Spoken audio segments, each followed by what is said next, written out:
Narito ang balita mula sa GMA Integrated News.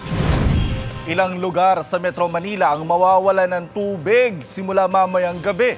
Apektado ng line maintenance activities ng Manila Water ang ilang lugar sa barangay Tandang Sora sa Quezon City.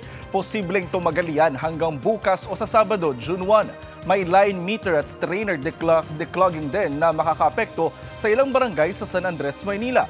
Ang Maynilad naman may water audit, leak detection at pressure test simula mamayang gabi hanggang sa Lunes. Kabilang sa mga apektado ang ilang lugar sa Navotas at Quezon City. Narito naman ay iba pang balitang binabantayan ng GMA Integrated News. Lisensya ng driver na nakapatay sa kapwa driver sa EDSA Ayala Tunnel, sinuspinde ng LTO. Pinsala ng bagyong Aghon sa agrikultura, umabot sa mahigit 21 million pesos ayon sa NDRRMC. At sa 24 oras, dayuhang nanutok umano ng baril, arestado. Para sa mas malaking misyon at mas malawak na paglilingkod sa bayan, ako po si Jonathan Andal ng GMA Integrated News, ang News Authority ng Pilipino.